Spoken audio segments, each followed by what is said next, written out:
To get started.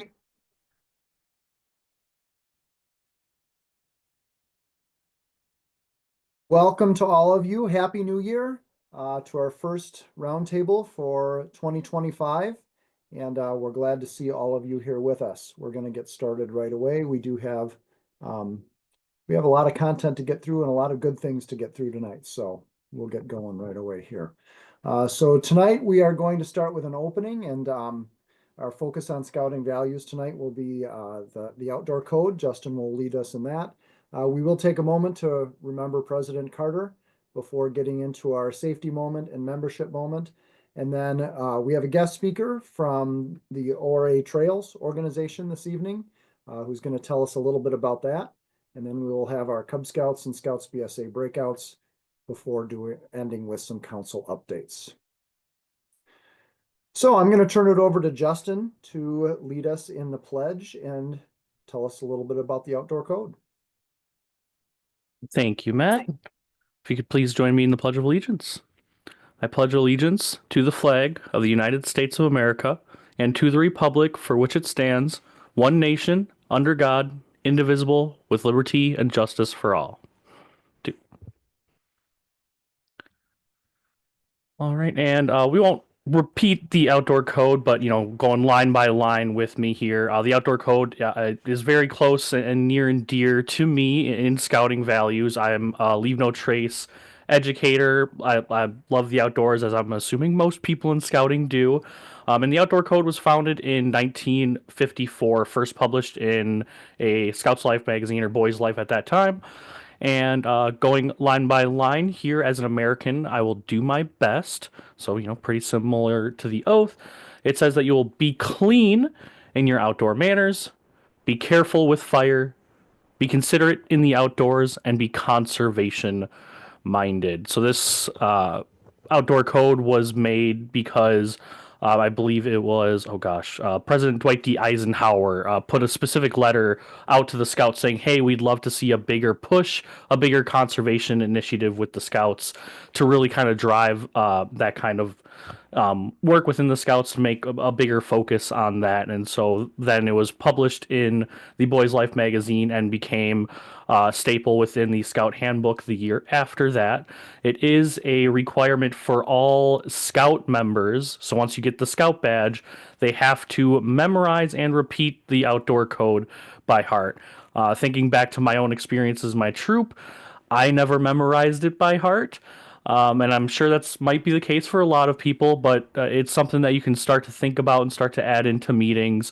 I know I've heard from a few people who've started to work that a little bit more into their meetings, and it's a very important code to follow, thinking about how we're acting appropriately in the outdoors, and it works very well hand in hand with leave no trace principles as well, which are also very well ingrained in scouting. So the best way I remembered it when I went into it the first time, just like the outdoor code on there is highlighted with those C's, just remember those C words first, and if you can kind of build it off of that, it makes it a lot easier to remember.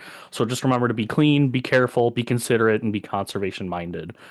So if anybody has any questions or needs guidance in implementing this into their units, this is one of the things that's, like I said, near and dear to my heart. I'm a Leave No Trace Master Educator, or now it's called Level 2 Educator. I'd love to help anybody with implementing the outdoor code into part of their unit's learning. And yeah, so thank you for focusing on it today. Thank you, Justin. All right, as all of you I'm sure are aware, today was the National Day of Mourning for President Jimmy Carter. And something that I learned recently about Carter was that he was involved in the scouting organization. And so we are going to take a moment to recognize and remember that. I actually found a video that does a much better job than I can of giving us an overview of Carter's service to scouting, as well as some history of some of the other presidents that we've had that have been involved with scouting.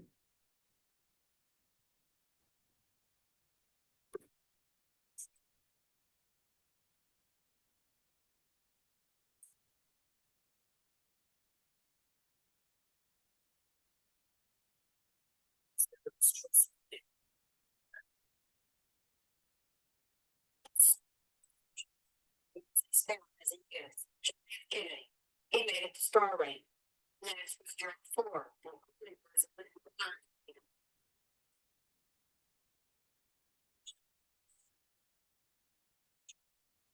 each experience scouting as a youth.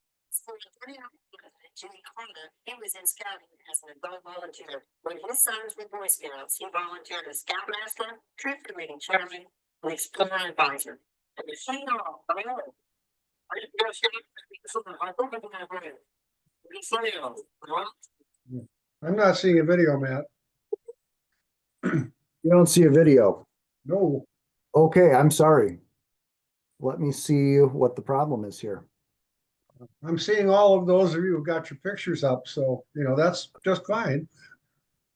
Okay, let me try again. Good looking group.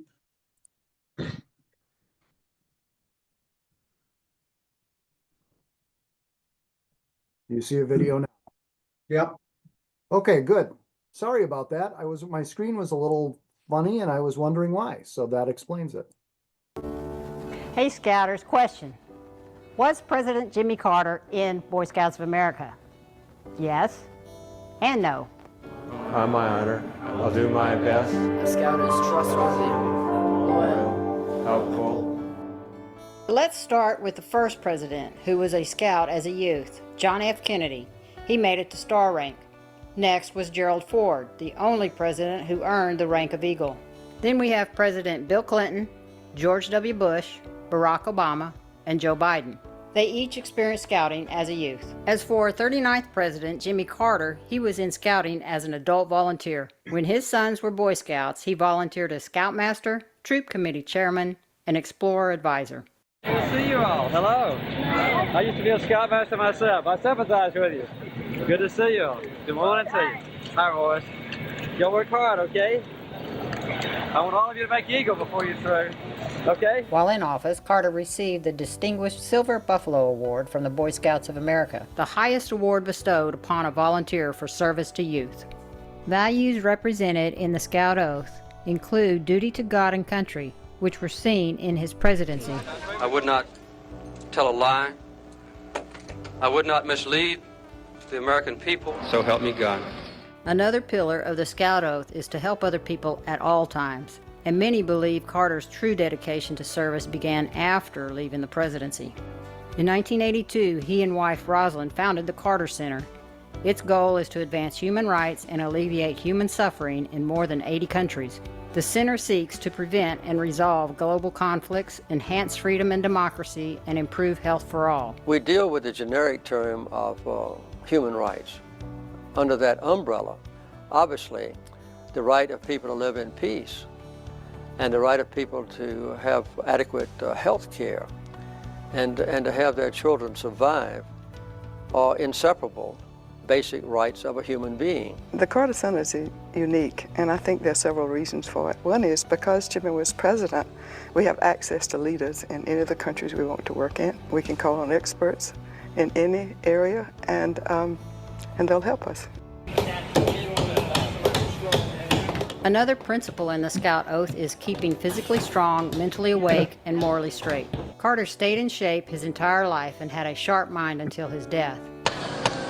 Even into his 90s, he was still swinging a hammer alongside Rosalind. Every year, they committed themselves to helping the underprivileged with Habitat for Humanity. I think this is the best way that I can put my Christian faith into actual practice.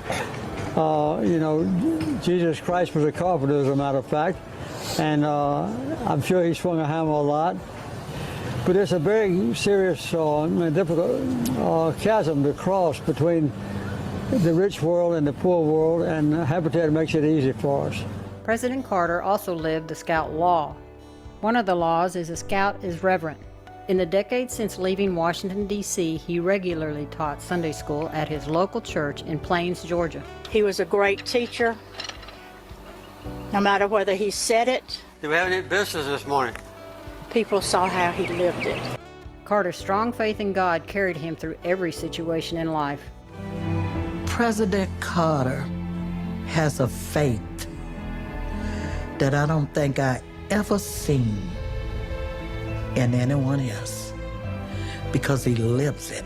President Carter realized that in spite of what people want. He have a covenant with his Savior. Morning, everybody. President Carter once referred to himself as lucky to have had the opportunity to serve so many. Just like Scouts, he didn't view his service to others as an obligation. He saw it as an honor and a privilege.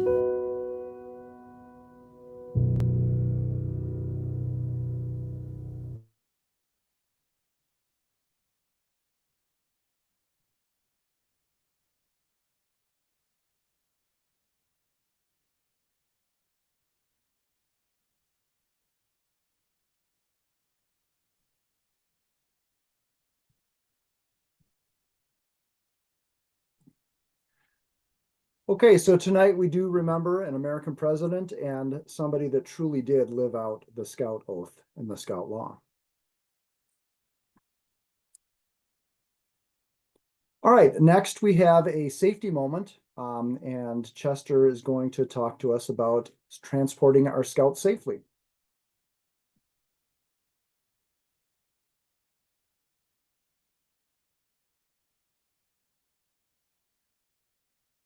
Chester on? I don't know if I see Chester in the participant list. Okay. All right, maybe we'll hit this one another month. Obviously, the photo is an example of what not to do when transporting our Scouts to and from events. So there we go. All right, membership moment for this month deals with the Pinewood Derby and using that in order to using that. Yes, John, I will put the link to which link do you want, John? The video you just showed. Yes, I will do that. Thank you. Yep, absolutely. All right, so Kelly's going to talk to us about how Pinewood Derby can be used to recruit new Scouts. Sure, thanks, Matt. Working with new Cub Scout packs that we started in Lafarge and in Westby and in Melrose, Medoro, and in Caledonia, I found out the Pinewood Derby is a great recruitment tool. First off, everyone knows about it. Chances are that the parents that have been there, a lot of them have raced their Pinewood Derby cars and still have their Pinewood Derby cars. And what I've been doing is we've been getting a hold of these packs and doing what we call a Pinewood preview. We'll bring a track from the office. We'll set it up. We'll get a bunch of cars that are pre-made, anywhere from 15 to 20 cars we have. We'll bring the scale and the weights and the wheels and the graphite. And basically the kids just grab a car and they can take the wheels off, put it back on. They can we have them weigh it, they can measure it, and then they race them. And it's just it's a good time where they can grab different cars and race each other and learn all the aspects and the values of racing and scouting. And I found out the last couple of times we did it, it's been an amazing tool. Just the kids really excited by it. And then if they come there and they sign up, then they'll get their car kit that they can race at the pack event. So it's been working really, really well for us because, as I said, it's something that people are so familiar about with the Pinewood Derby, and you can use it as a great recruitment tool. Set it up a month or two before your actual Pinewood Derby for your pack, and invite non-scouts to it, invite their families to it. We have one coming up in Caledonia on Saturday, and I'm getting calls from parents saying, I remember this. I remember doing this when I was in Pack 51 long ago. And I'm going to bring my my son or my daughter to give it a try. So it's one of the things that we have that has just grown with scouting, and it's a great memory of scouting, and people are starting to cling to it again. So if you get a chance, do something like a Pinewood Derby preview, and a month or so before your actual race, and get some of those non-scouts in to find the excitement of it. And chances are that you're going to see them when the big race happens. All right, great. Thank you, Kelly. Okay, this month we are excited to invite a guest speaker from ORA Trails. So we have Jed Olson, who is the president or the executive director of that organization. And welcome, Jed. I'm going to stop sharing because I believe he has some slides to share or a visual to share with us. Yeah, I want to start out and just make sure you guys all can hear me. Okay, I see some We can hear nodding. you. Great. Matt, would you be able to just fill me in a little bit on the geographic range that we're seeing here? I actually recognize some names ranging from maybe both sides of the rivers and up and down the river a little bit, but who am I talking to here tonight? Sure. So this is Gateway Area Council for scouting, and so our geographic area goes all the way up to Osseo, south to Prairie du Chien, east out to about Mauston, and west just across the Mississippi River to some of the communities there in La Crescent and that area. So Awesome. I'm gonna do our best to make this a little bit interactive with Zoom. Obviously, some of those things get a little bit tricky. So we're gonna go with as much opportunity to give me some feedback as we can. But those of you who might have some insight to give, feel free to either pop your hand up, or in some of these situations maybe just chime in, and you'll kind of hear when those opportunities arrive. So I'm gonna make sure that I can get my screen set up to share here.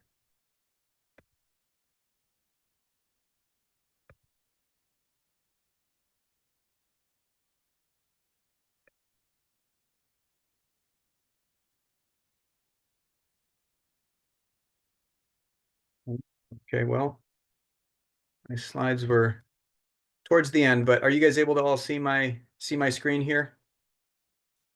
Okay, I'm seeing more nods again, so perfect. All right, so this gives a little bit of an intro to me, and I'll rip through this pretty quickly to keep us on track. So as Matt said, I'm involved with the Outdoor Recreation Alliance. I am the executive director.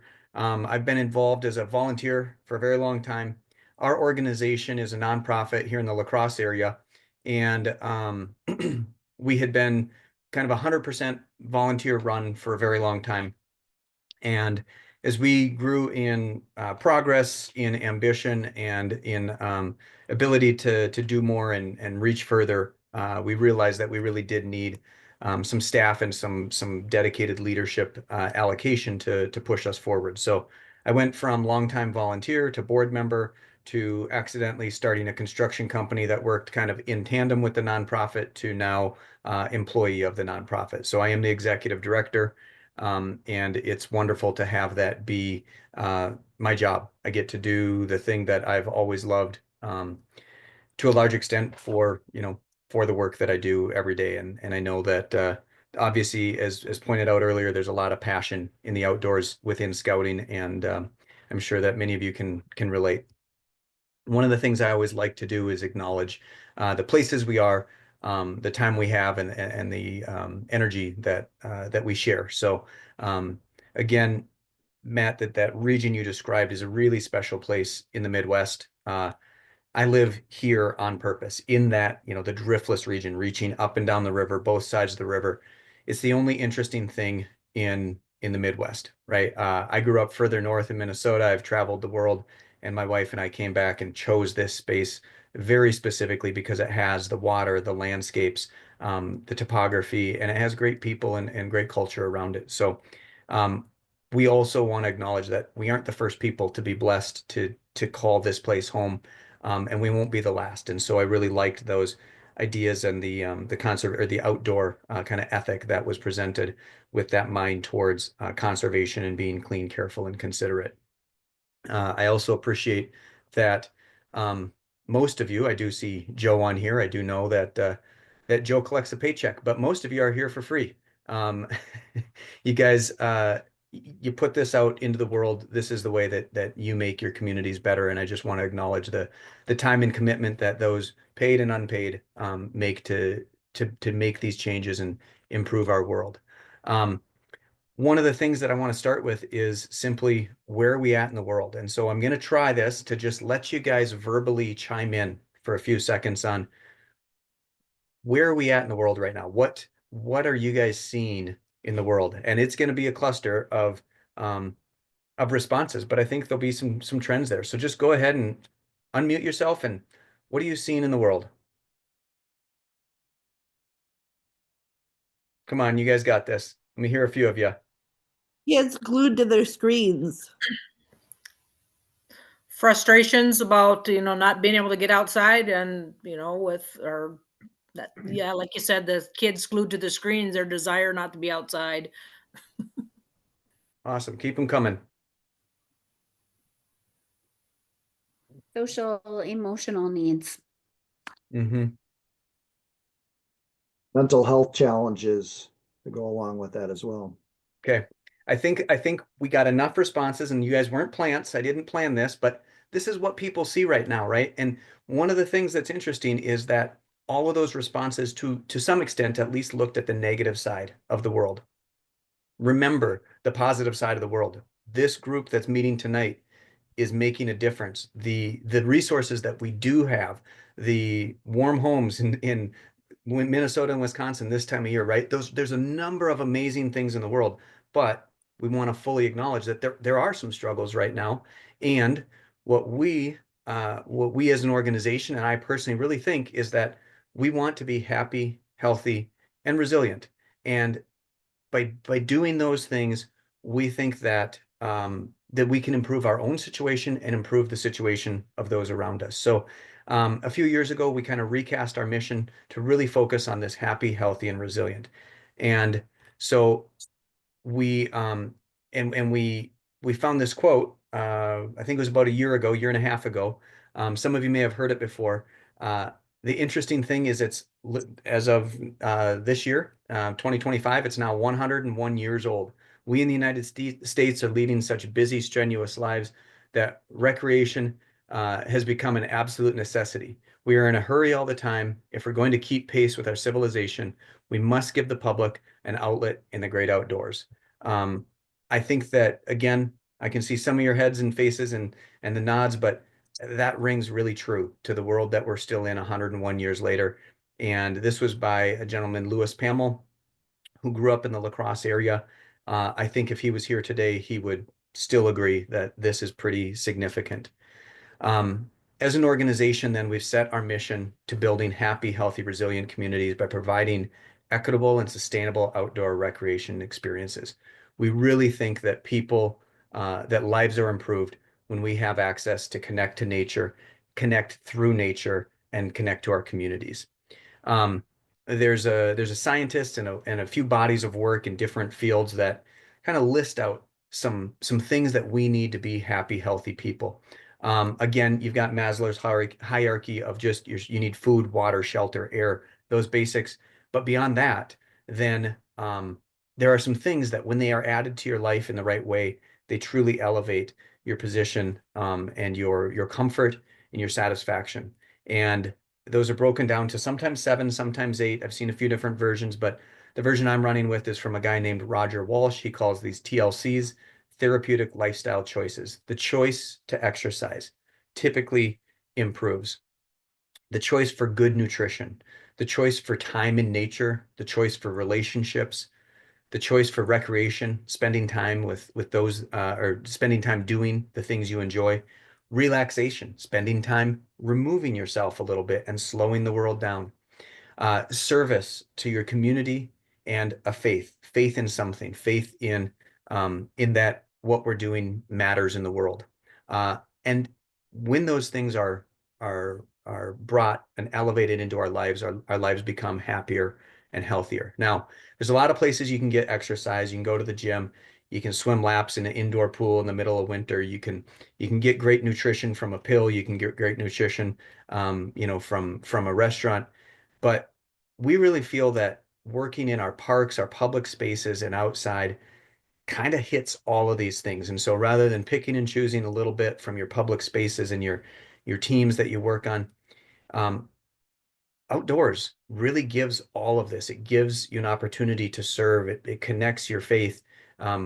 It gives you a time to slow down and relax, and it gives you a time to meet new friends and build relationships. And that's really where we see our organization shining and the things that we provide. So we really see this work for many years. I think it's been kind of pushed lower down the list, and things like medications and institutions have elevated. And I think right now we're in a time where there's some of those negative things that you folks mentioned can be resolved with very, very basic human activities that we've done for millennia.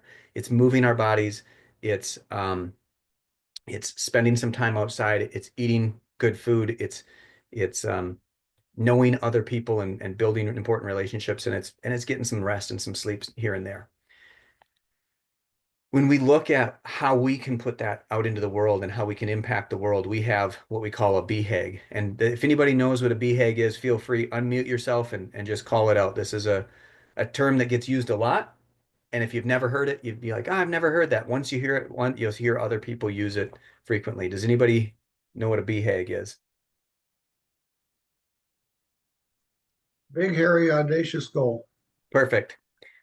Scott tells us it's a big, hairy, audacious goal. And it's those types of goals that make us a little bit uncomfortable. We want to set our sights high and we shoot for the stars. I think that the work that President Carter did, you watched him do things that were enormous on the world scale, and then the way that he makes the difference and makes the change was scaling back down to pounding nails and running a saw.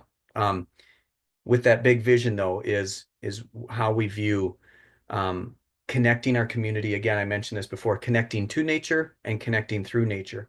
Here along the Mississippi River, we live in a corridor of wonderful natural spaces, from the river to the bluffs, and most of our communities right here in the La Crosse area are squeezed right between the two, and you're never really more than a mile or two from a really cool place to spend some time for just a few minutes or for a long week adventure.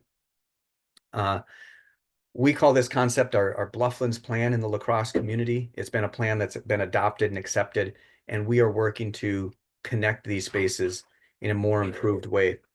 This slide shows up a little bit funky, but it says, do you want some ice cream? This is a map of the La Crosse area, and it may or may not represent very clearly on the screen here, but you see to the left, to the east, the backwaters of the Mississippi and the main channel, and sorry, on the left to the west, I don't know if I said that right. On the right to the east, you see the bluffs, the woods, the parks, and the trails that intermingle there.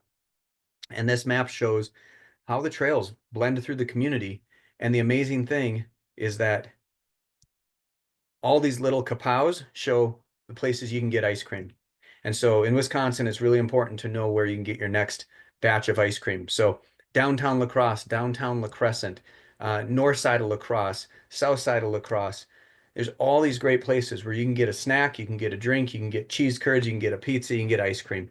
And the amazing thing in our communities is that those are so close to the places we work, the places we live, and the places that we go to school. It really puts us in a wonderful place to have access to time and space outdoors. And again, like any realtor would ever tell you, it's location, location, location. We are in the middle of a pretty big project right now that is bigger than anything we've ever attempted before. And in the past, we've always worked with municipal groups, and we get frustrated as individuals and as an organization sometimes with bureaucracy and when things slow down. And so our goal is to move faster than the speed of government, which, as you all know, is not pushing anything down anyone's throat too quick. Government usually takes a while to spin the boat, and by the time it gets spun and moved in a direction, there's new elected officials and they have a different vision, and sometimes it feels like we're just treading water or worse. In our area, we had an opportunity to acquire a piece of land that created a really great link between neighborhoods, schools, existing parks, the rest of the community. And so we endeavored into this project to buy this and turn this into a park. I'm not going to spend a ton of time on it, but this picture is a really great way that shows you 300 acres of bluffs and farmland and creeks, and it's literally tucked right into our community. And again, this is the blessing that we have in the Driftless region. As we do this work out into the community, we really want to challenge ourselves to not just do it self-serving, but to really look and welcome the full spectrum of our community, and knowing that it matters to people to be able to spend a little extra time outdoors each day here and there, and maybe someday take that big adventure. But even without the big adventure, those little bits of nature, those little slivers that you can put in your life really do make a difference. And we want to make sure that we're sharing that with all of our community. What if we put learning at the core of our spaces and activities? This is a little snapshot of a project we did. We built a wheelchair accessible treehouse behind an elementary school and next to a retirement facility and in a park. And everybody has the opportunity to come spend time in these spaces and truly learn and experience and expand their horizons. What if we show the value of our improved ecosystems and demonstrate pathways forward? Now, this slide has been giving me issues, so I'll just call this a snowstorm. The picture here is just a whiteout, but really it is when we conserve, when we are clean, careful, and considerate, but with a mind towards conservation, it's so that we can continue to enjoy these resources and experience their impacts, as well as share them with future generations. And what if we encourage discovery and exploration through growth opportunities for all skills and abilities, whether you're that seasoned Appalachian Trail hiker or a first-time paddler? We really think that this is an experience that can make a meaningful health and wellness impact in people's lives. And what if we demonstrate the power of the outdoor economy and leverage it for our community's growth? We live in an area that is absolutely identified and aligned with the rivers, the bluffs, the outdoor spaces, hiking and biking and hunting and fishing and snowmobiling, all these things that happen outdoors that really define our region.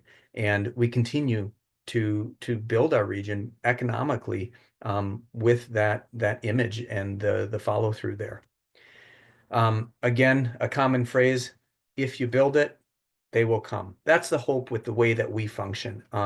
We do not do a large amount of programming.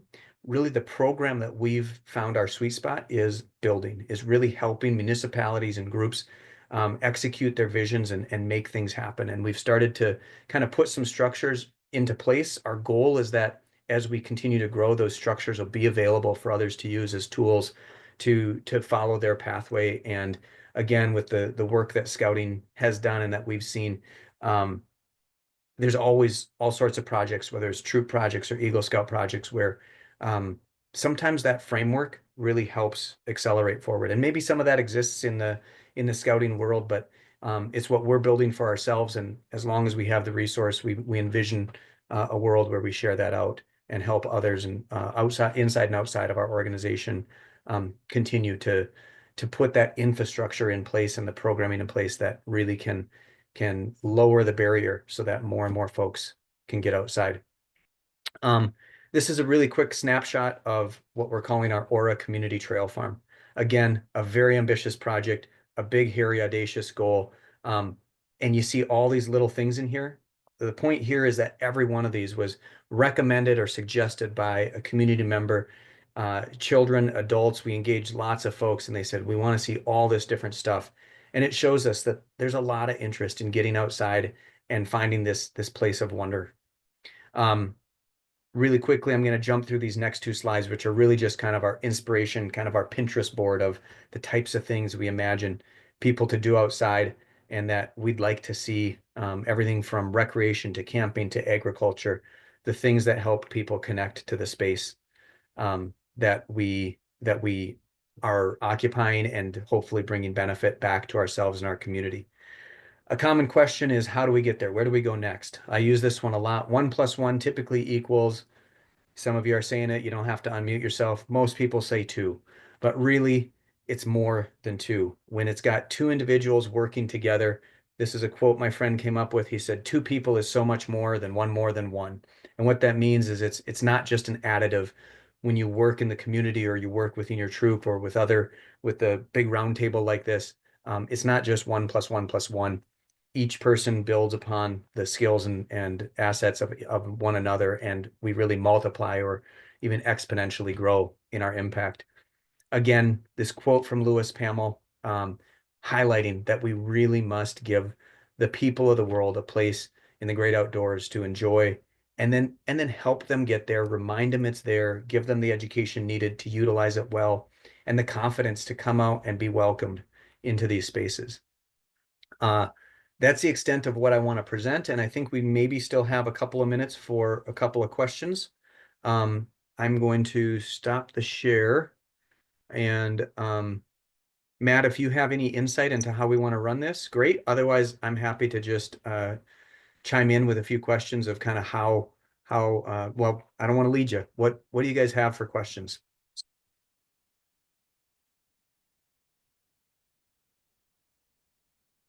Whoever unmutes first and starts talking gets to go.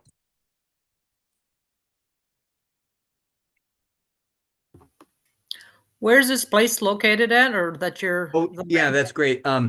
So it is just outside of La Crosse. So it's just on the south side of La Crosse and just a little bit east of town. So it's about a half mile from State Road Elementary School if you identify the places that you travel by schools, and it's about a mile from Schmitty's if you identify the places you travel by bars. Both are wayfinding techniques here in Wisconsin. Yes, they are.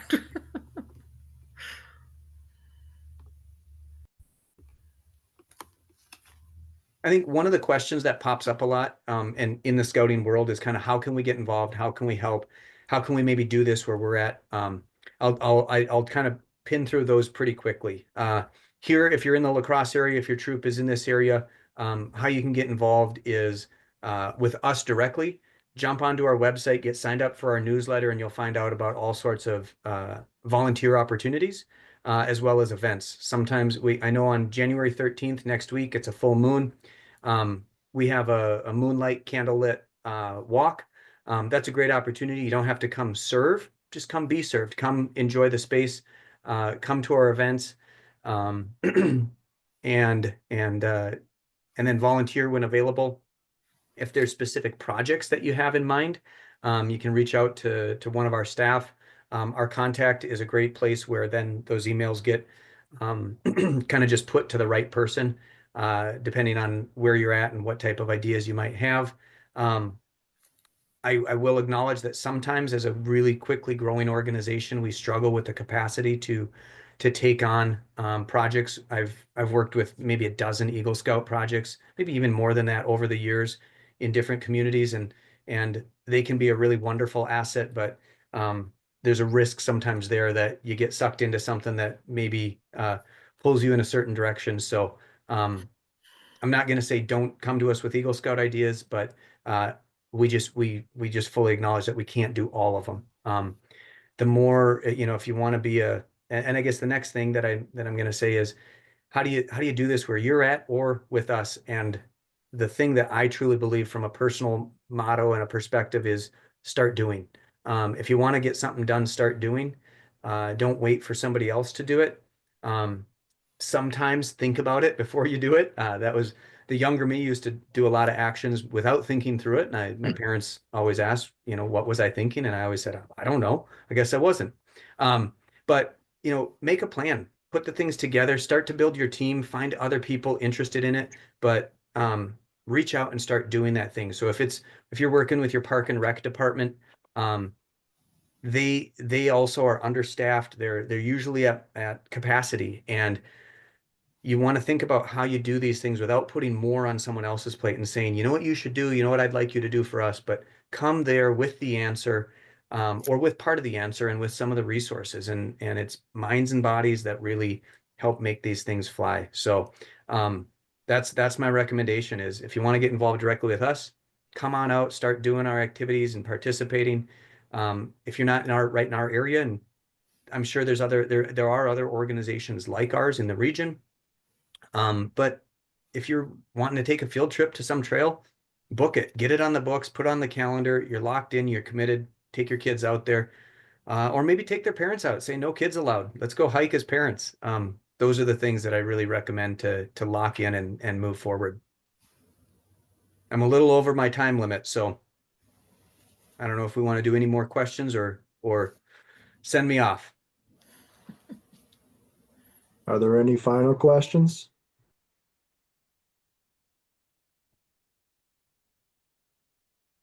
All right, well, thank you for your time, Jed. That was really nice to hear about ORA Trails and what you've got going on, and a lot of exciting things. So Thank we you. appreciate your time. It was good to see, like I said, a couple of familiar names on here. And Scott, thanks again for reaching out. And Matt, thanks for coordinating. Have a great night. You too.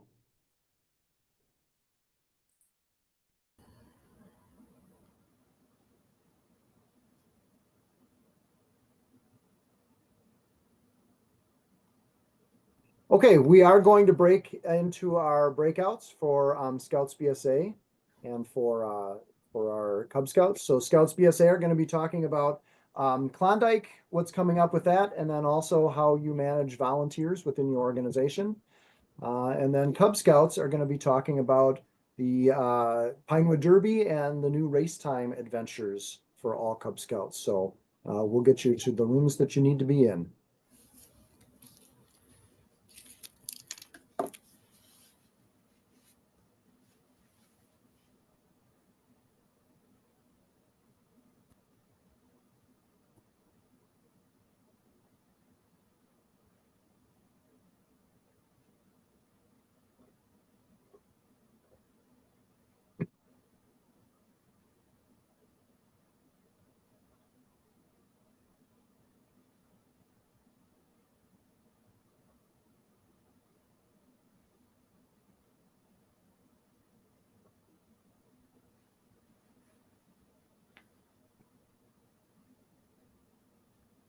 Joe or Justin, I don't see many people disappearing yet. Are we getting we getting the rooms open?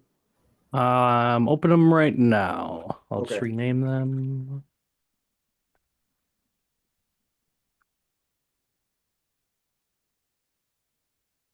Got a Cub breakout room.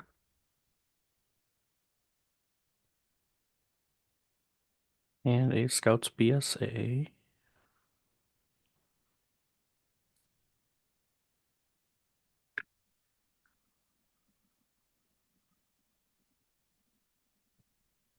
I know we're running a little behind. Let's try to be back by 7:55 at the latest. And I'll try to assign people as I know, but I don't know if it's open for people to go on their own accord too. Feel free.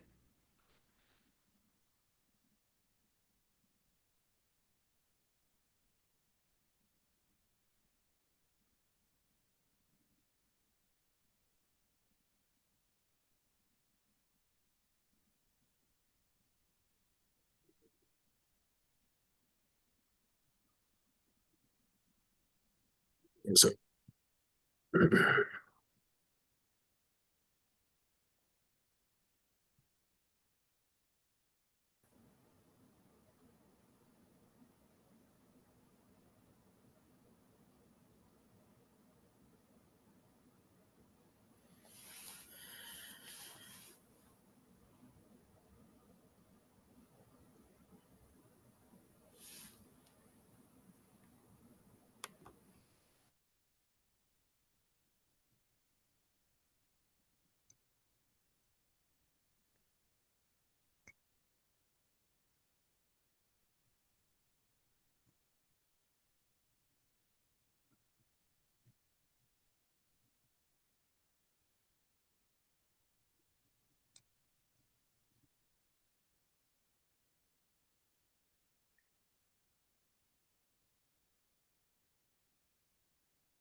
And if anybody has a specific breakout they would know they want to go to, feel free to pop it in the chat if you're not in a room yet. I'm just kind of going based on what I have names to.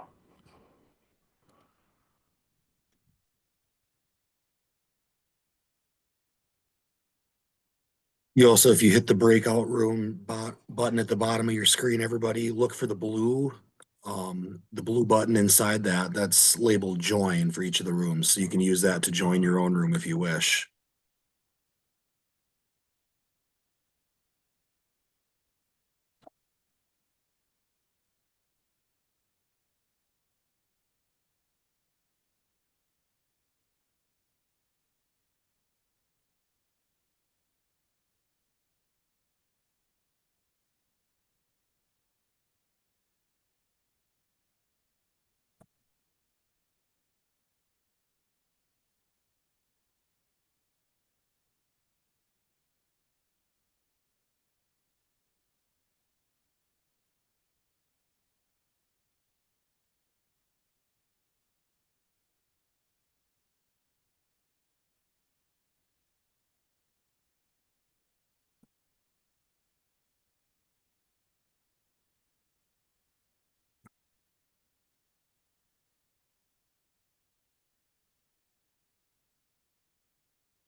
Got a few more people in here. Was there anywhere specifically that anybody else wanted to go?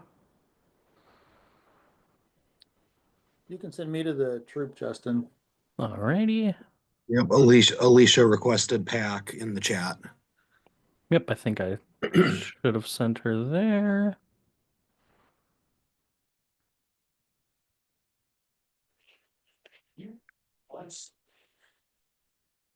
Hello. Hi, Brenda. Am I in a room yet or not? Where did you want to go? You can put me with the troops. The troops? I will send you there. Unless you want me to stay somewhere else. No, troops. Troops works for you. I'll send you there. Thanks. Hmm?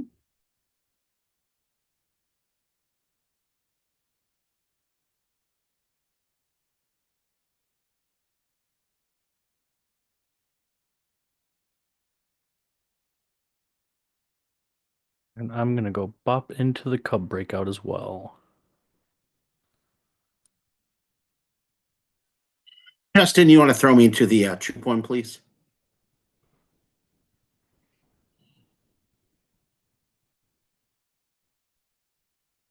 Hey, Justin, it's John. You can put me in the troop one. Thanks.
Hi.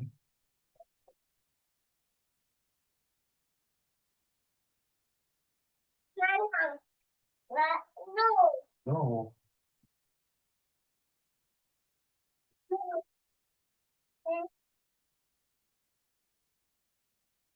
Bump my head.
Okay, everyone, welcome back from breakout. I know we didn't have much time there, but hopefully you were able to have a little bit of discussion and learned a couple of things. So now we're going to do some quick updates. We'll try to move through these as quickly as possible to get everybody out of here soon. So first of all, some reminders about membership renewals. And then Joe, I think, was going to talk about this. Yep, I'll just touch on this real quick. We are in the season for membership renewals to get completed for every youth and adult member of Scouting America. So if you've not done this yet individually, or if you've not taken some time to monitor your pack or troops progress, I would ask that you please do so. If you go to the next slide. So the key thing to look at inside My.Scouting is you're going to be able to look at your unit's roster utilizing the organization manager or the roster tool. Take a look at that far right column for expiration date. Anybody that's listed as 2024 still needs to complete this function. If you're not familiar with how to navigate this resource, please talk to the district executive that you work with and they can assist you directly on it. Next screen. Some families have had the ability to opt out. So when families received their member renewal notification, they elected to opt out, indicating they are not going to continue. So if you see families that have that indicator, those are individuals that you do not need to follow up with for their membership renewal to take place. Families have the ability to direct pay if that is the option your unit has chosen to do. If your unit is choosing to pay for everybody, maybe that's happening out of scout accounts or from a chartered organization, it'll be most efficient for you to conduct a manual payment for everybody in bulk at the Scout Service Center. Final reminder, no Scout Left Behind support is available for families where finances are the reason they potentially would not continue. Again, if you have concerns on any of this, please reach out to a member of the council team and they will individually assist you. All right, thank you, Joe. All right, we want to recognize a few Eagle Scouts. I didn't get a lot of details about these individuals with Nikki being out of the office in the past week or so, but we want to congratulate Noah and Peyton and Owen and Aaron and John and Simon all for earning their Eagle Scout. These were Eagles from December. All right, and so we have a few training opportunities coming up, and I know I saw John on and I saw Scott. So would one of you like to talk about training? Well, I don't know that we've got much immediately, but I can start and then John hopefully will chime in or join in. The first thing I was going to say is we do offer Scoutmaster position training at Merit Badge Day. We do it in the morning. We do it more efficiently than anybody else in National Scouts. So if you haven't had it or if you want to refresh, John and I will be doing that.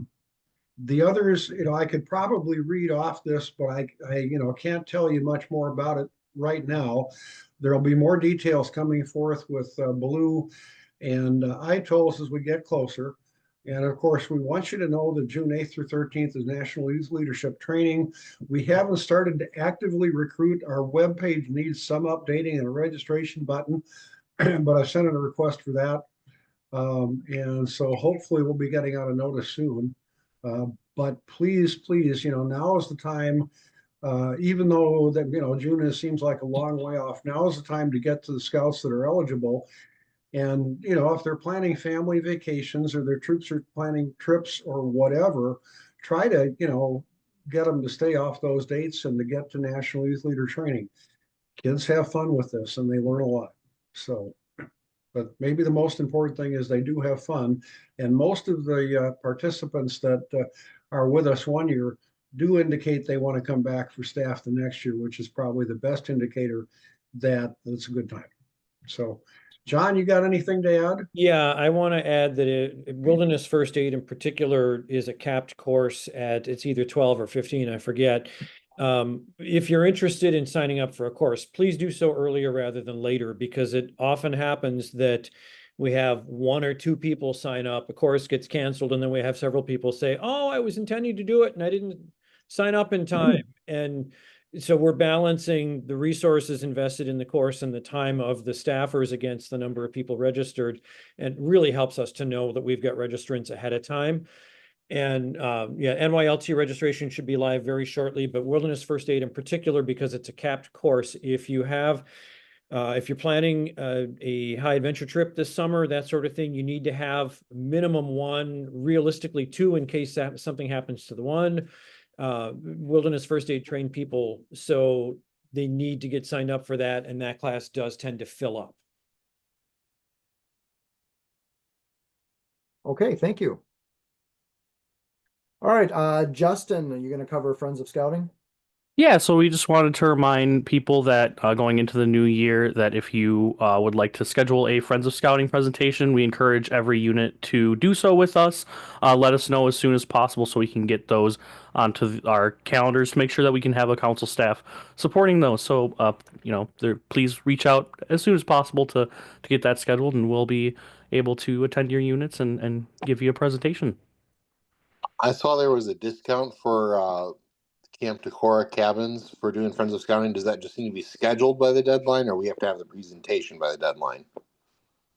I'm not too sure, Joe. We are asking for that to be scheduled. So if you know the presentation is most conducive in April, please let us know prior to February 15, and then you can access that promotion, which is good for buy one, get one lodge rental or no cost usage of a campsite. Okay, thank you. All right, and then we have a couple of free events coming up for our Cub Scouts and Scouts BSA. Justin, you want to keep going with this? Yeah, Cubs and Cards is going to be really fun. We've got a lot of support for it. If any of your Cub Scouts want to come and either learn how to play Pokemon, or they already know how to play Pokemon, we're going to be there supporting with a bunch of free cards. We're going to have crafts and games, learning to play in a simple way, and then towards the tail end of the event, delving a little bit more into the complexities of the card game itself, teaching them how to properly trade cards so they know that they're not doing a bad trade and all that fun stuff. We got a lot of support for that. We've got free Pokemon decks for everybody, and it's going to be a lot of fun. That's in Gamer's Sanctum in Sparta on January 20th, 12 o'clock to 4 p.m. Sign up today. Make sure you get signed up so we know how many people are coming. That way, everybody can get that free Pokemon deck. And it was completely free for that one. Yep. And then we've got Traded Up for Scouts BSA. Yeah, this is a really neat event we're excited about. I think the last count was, I think, 27 scouts are signed up for it. These 4 merit badges, the electricity, plumbing, welding, American labor are going to be taught. 90-minute round robin classes. There's a good chance to get almost all these merit badges, or at least 80% of them. It's hands-on. We're really excited by it. The trades post area at Camp Decor has been growing steadily, and we're seeing a real push towards this trade skills. We're getting a lot of support from the community as well. So sign up, of course, January 20th. There is no school for a lot of the schools in the area. And once again, 90-minute round robin classes for electricity, plumbing, welding, and American labor. Just go to the gatewayscouting.org site on Trade Up and sign up. And like I said, it's filling up fast. So if your scouts are looking for something to do, that's the place to do it. Kelly? Yeah. Is there an age limit on these merit badges? I do not believe there is. Ashton's Granted- thinking that there's you have to be 14 to do the welding one. I'm not sure. I can check on that though. Okay, Wally thanks. Wally did the welding badge when he was in 6th grade. So unless they've changed it for this one, I don't know. A lot of what we do at camp is up to the scoutmaster if he thinks that the scout is capable of doing the merit badge itself. We encourage like a lot of younger kids to take merit badges like on that one rating around camp, and welding is something that mostly we have the older scouts too, because it seems the one that get the most out of the trades post. But as of right now, I haven't heard anything as far as, Brenda, any kind of age limits on them. All right, thank you. Okay, and then another merit badge opportunity or advancement opportunity coming up in February. Justin, Kelly, you want to fill us in on this one? Sure. We're excited by UWL Student Union. It happens Saturday, February 1st from 9 to 1:30. 7 merit badges will be offered, including law, I believe is going to be offered, as sustainability, radio, there they are, robotics, traffic safety, God and life programming as well. And that's another thing where the scouts can go and work on a merit badge. If there are any prerequisites, we're getting those out to you as well when the scouts sign up. And once again, that sign up can happen at gatewayscouting.org. Plus, there's some cool stuff happening with the Cub Scout side of things, Justin. Yeah, and I can share that. I think I put it in on the next slide there. Weeblows and Arrow of Light Pin Day. That's also going on pretty much the exact same time. Weeblows are going to be earning the modular design pin, and Arrow of Light Scouts are going to be earning the engineer pin. So we're going to be focusing on some kind of design and building activities there. And then for the second half, just to make sure we're not, especially with those younger scouts, cooped up in a room all day, we're going to be taking a trip down to the nature place and getting to explore through the different exhibits that they have in the nature center down there, and even have a chance to meet some live animals, some turtles and snakes and fun stuff like that. So that'll be a really fun day there too. Very cool. And our next roundtable will actually be in person at this day. So more information about that coming up. So a great opportunity to come to roundtable and then bring some scouts with you to participate. All right, so we do have February is typically the month when we have Scout Sunday. And this is usually celebrated in February because that's the anniversary of scouting. February, there's always a little bit debate about which Sunday actually is Scout Sunday. February 2nd has been published, but just keep in mind that really any Sunday in February that works for your unit and the religious organization that you're working with is fine. The whole idea is to get into the community, maybe attend a religious service with your unit, wear your scout uniforms, and there's some ideas there of things that you could do, like leading a prayer, reciting the oath and the law. If scouts have earned religious emblems, this would be a good time to present those. And then also incorporating the scouting message into some of the other things that are going on at the service that day. Any other information about Scout Sunday at this point? I do know that there is a patch available, and looks like if your unit would like patches for your scouts, those need to be kind of pre-ordered. There's not going to be a lot of extras for those, correct? Correct. Looking at that as a, a pre-order item, just let Nikki or Ashley know if your unit's planning for that, and just, they'll take care of you. Okay, very good. I know in the past year or last year, we tried to publish some different locations that Scout Services would be doing. Maybe we can try to get something going again this year with that. Yeah, certainly if you know of an opportunity for your unit, please share that out with your district executive, and then we'll find a way to get that online, because we know that all of our units have families from a variety of faith backgrounds. Okay, thanks, Joe. All right, and then there is another free event coming up at Winona State. Kelly, what's the deal with this one? Actually, I'm gonna turn it over to Justin. Okay, Justin. Yeah, so just a fun little climbing time with the Winona State University there. Going to be completely free to the youth to attend just during that selected time. So we have just a time frame blocked off where you can sign up and go climbing for free. It's a fun time. Climbing's a great way to be able to get out there, test some different skills, and really work on a lot of reflection on yourself to be able to do those kind of challenging things. And it's a great time. So I highly recommend whether you've been out at the climbing tower at camp before or not. If you have unexperienced scouts, this is a great way to get out there and have some fun, especially in the wintertime. All right, very good. Justin, I know somebody did ask me a question about this. Is this will the facility be just scouts there at that time, during that time frame? I don't know for sure if it's just the scouts that'll be there. I'm sure that with us being like a larger group and having the kind of dedication to us, it'll be a majority of just scouts. I'm sure that most people coming in aren't going to be, want to go climbing around if there's a bunch of kids around. So it'll probably be exactly, mostly just us. Okay, thank you. All right, and then there is a Wood Badge celebration dinner coming up. I know I saw Eric on. Eric, do you want to share about this, or somebody else? Sure, I can comment on it. Yeah, on February 22nd, we'll have a Wood Badge celebration dinner. Everybody is invited. It's a way to learn more about Wood Badge, and also for past participants and staff members to get together and just for some nice fellowship and eat some good food. And there will always be a nice little raffle there. So it's a good time. Very good. Okay, and then there are a few other things to keep in mind, more long range. I believe a Scout Day at Mount La Crosse is still in the works.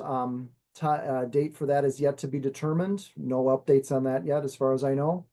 And then just keep in mind that Scouting for Food is right around the corner. This is the time to start planning, start talking to other units in your community to see what your plans are for that. And it looks like Post-its are available. Who are people contacting for those? People can reach out to me to coordinate that, or Ashley will be helping with the printing of them as well. Okay, very good. And then we've got the Golden Eagle, the large fundraiser for the council coming up March 4th. April 6th is the Gateway Recognition event. And then kind of more long range, but we do have the dates for the Spring Camporee set at Fort McCoy for Scouts BSA. That will again be the first weekend in May. John, is there anything else to share at that time? I know we'll share more details as we get closer to the Camporee.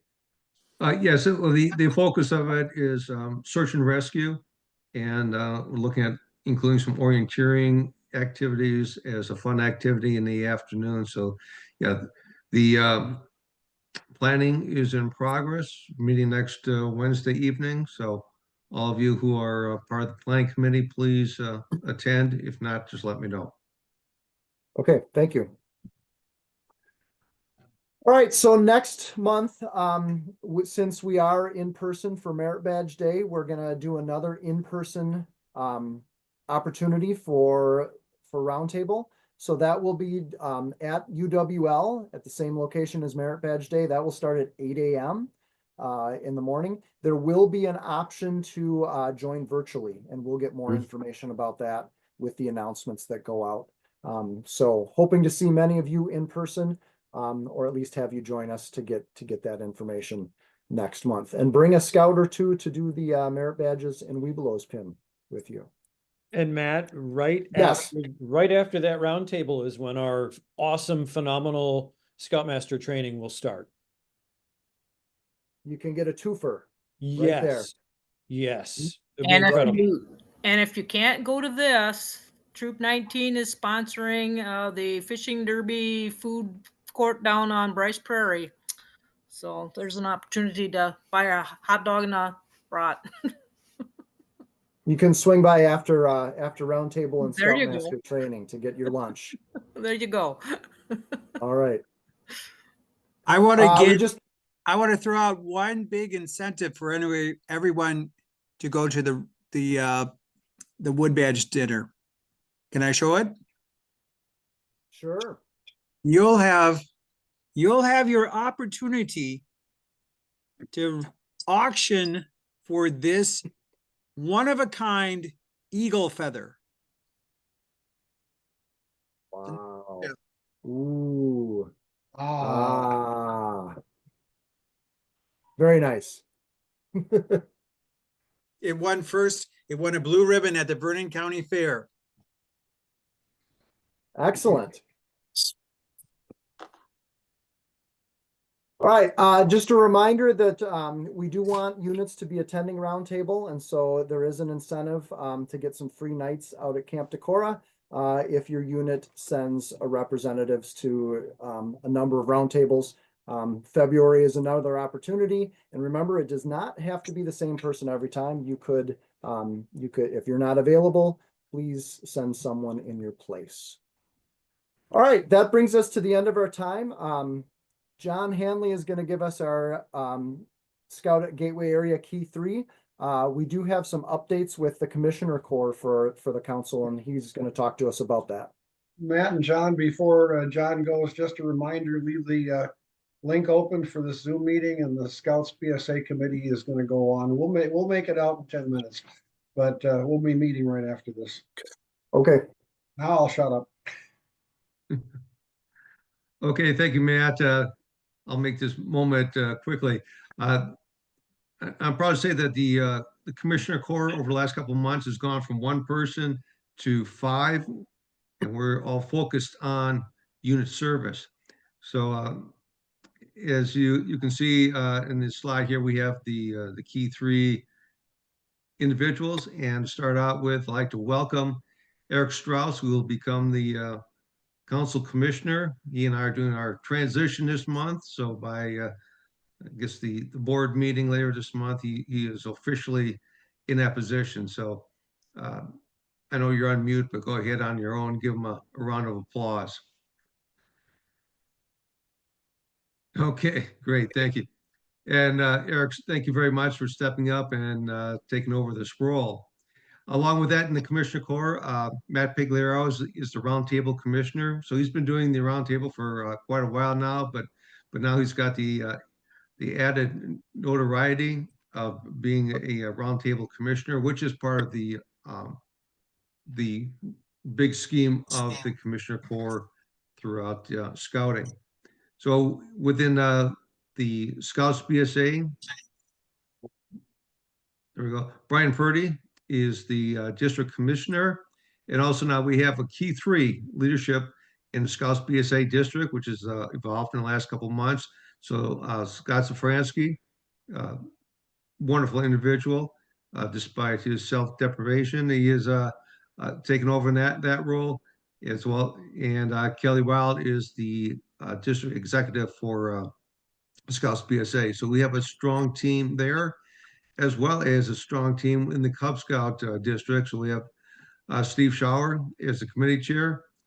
Dustin is our district executive there, and Kate Russell is the district commissioner. So we have gone from one commissioner to 5, and our focus is on taking care of the units and doing the best we can to advance your programs as well as advance the programs that we do here in the council and make us go from good to better to best in the I guess in our council service territory.